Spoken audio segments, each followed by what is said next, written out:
ดีพี่น้องวันนี้ก็พ่อกับลูกทุกเราคงมีแล้วพี่น้องพาพี่น้องมาเบิ่งกระตอก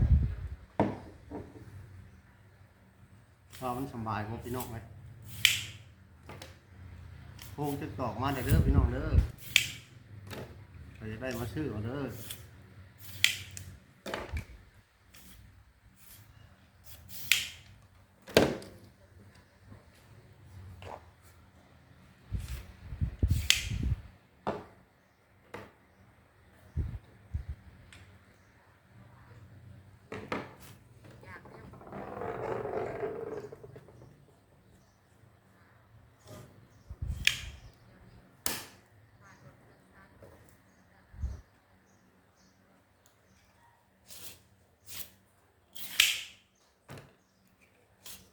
จะตอกมัดเข่าพี่น้องเลยงามนี่ใกล้ห้องงามเกี่ยวเข่าแล้วก็เตรียมตอกไว้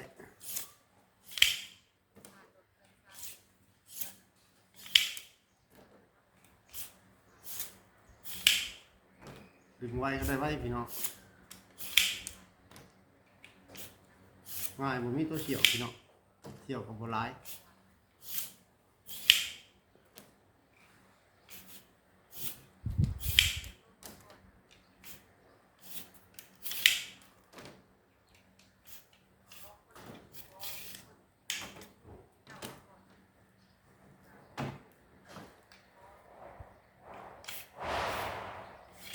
เป็นลายมันที่เฉียวตัวทบิด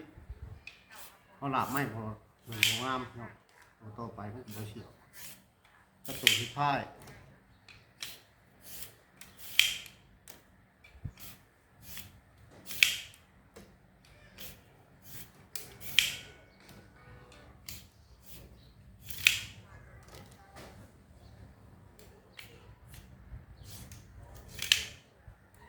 ตัวที่พ่ายเฉียวในหนึ่ง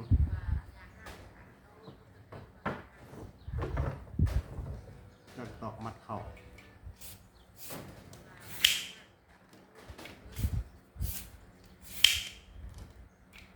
ง่ายทุกพี่น้องไม่ใช่พื้นใช่ไพ่จักที่อื่นก็ผ้าเลยแหละแต่ว่ามันง่ายกว่าผ้า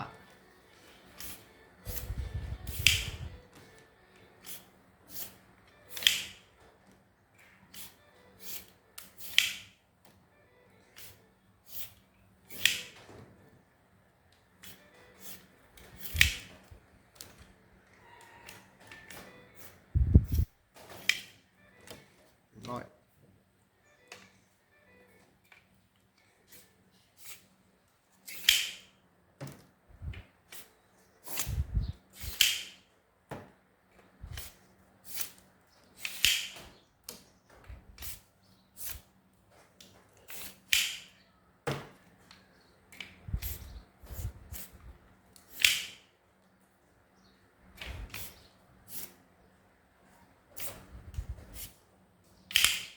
นี่หลับหนาวเพราะพี่น้องมันดึกขับพูน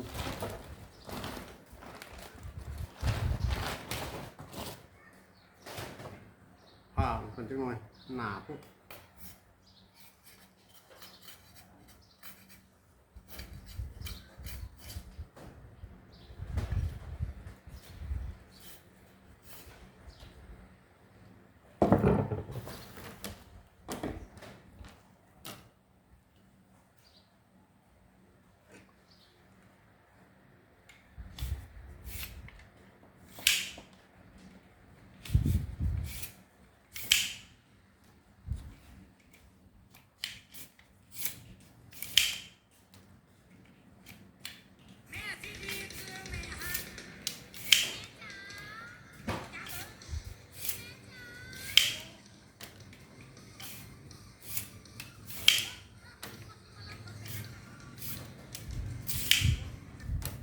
ชื่อปีเดียวใช้ได้มา10 ปีพี่น้อง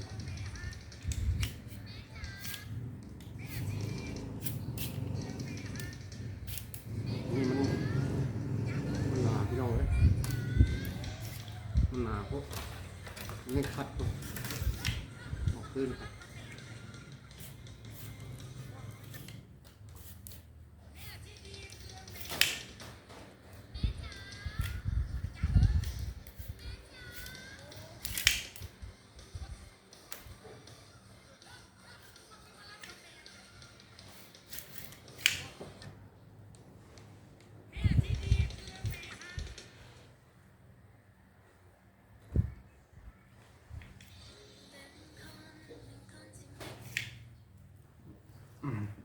ปรับพริกน้อยหนึง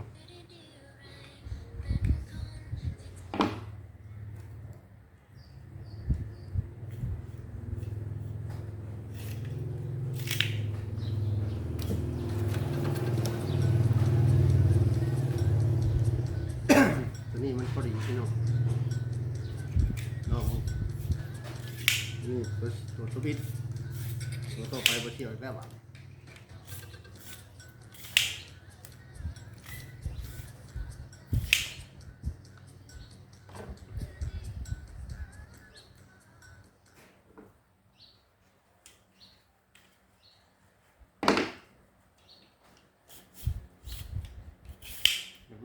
ไม่เป็นนาปักเอาหรือบางปักเอา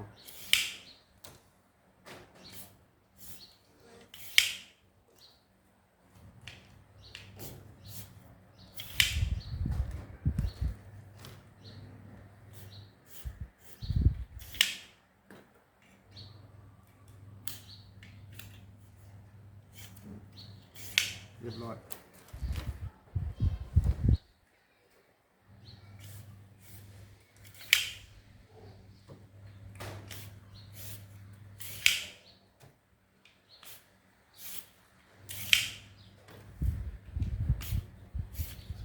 ตักของน้องหมูเป็นอะไรก็ได้งานค่ะ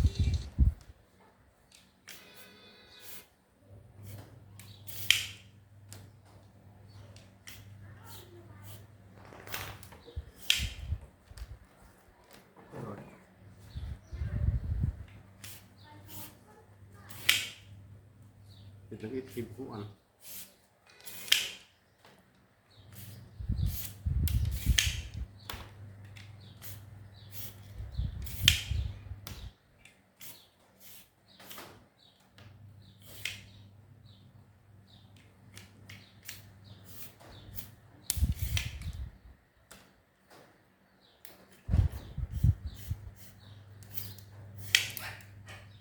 สบายดีและสวัสดีเนาะพ่อแม่พี่น้องเพื่อนสุขุมทุกคนเนาะวันนี้ก็ใส่เบ็ดกบเนาะตอนนี้ก็ย่างลงมากันเบ็ดน้ำเลยพี่น้อง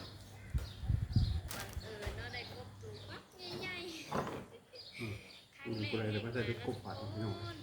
มัน กบตัวใหญ่ กันเบ็ด ใส่เพื่อนแท้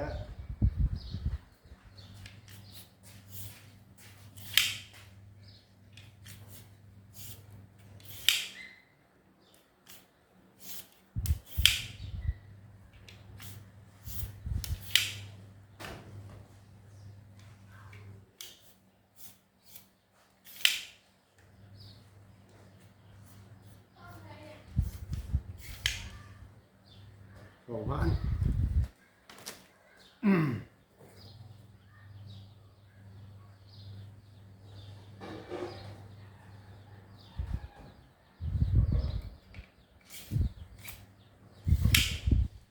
ตัวที่ทิมบาทนึงสาม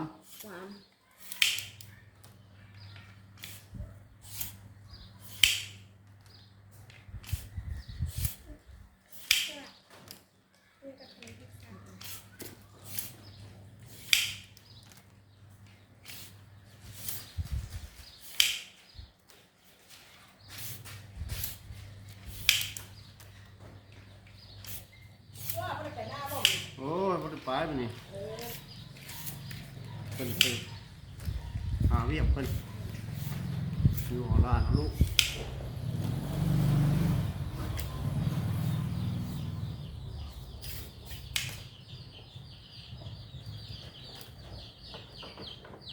จัก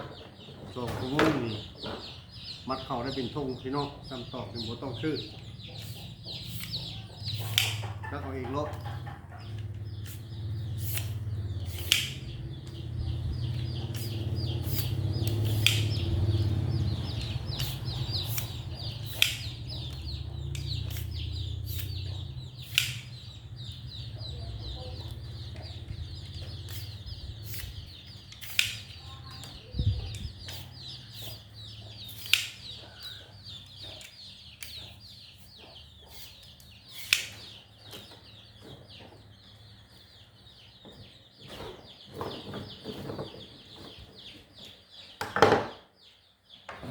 ผ่าอีกหน่อยหนึ่ง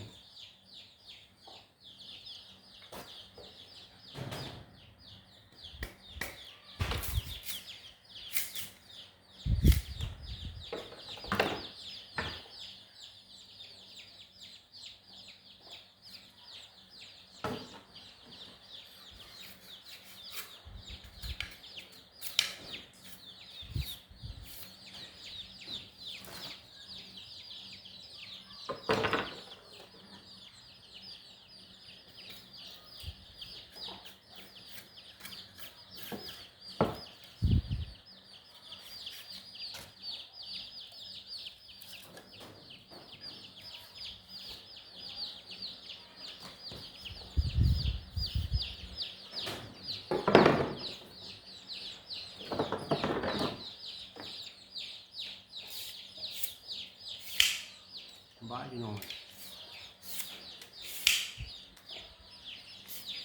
ใครต้องการหุ้มจักตอกนี่มาที่เด้อบุเปลืองพื้นบุเปลืองไผ่ใช้แทนผ้าได้ง่ายกว่าผ้า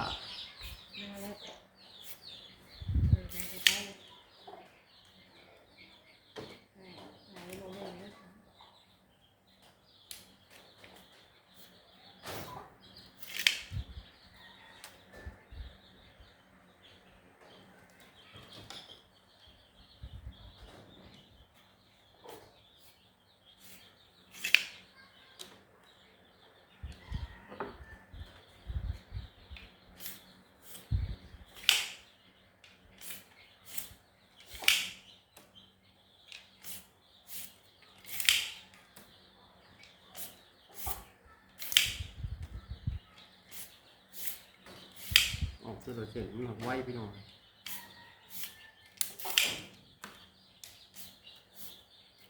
ไปถ่ายอยู่บ้านเฮากันคนเดียว ไปนอนเปิดลมให้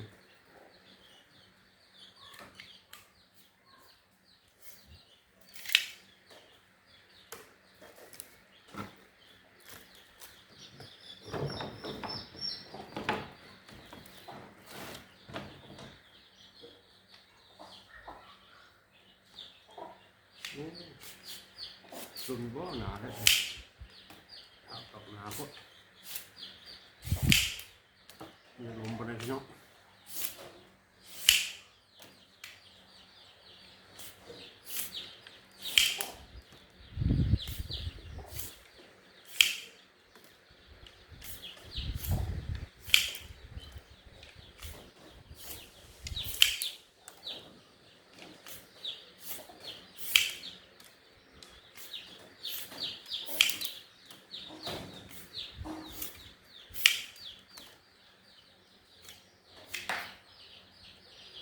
เบื้องนี่มันนาเลยล่ะเบื้องนี่บางเขาก็เตาเบื้องมันเสียออกไม่มันเขาหลักไม่จะโตกัน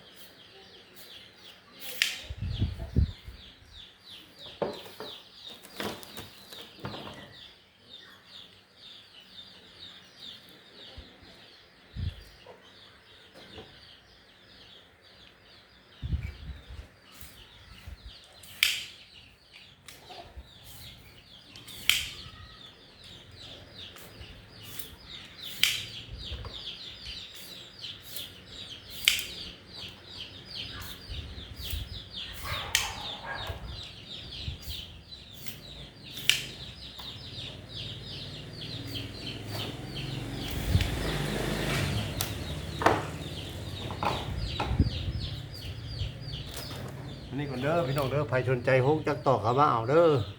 ใครอยากต้องการตอกเขามาซื้อก็ได้นี่ขายทั้งเนี่ย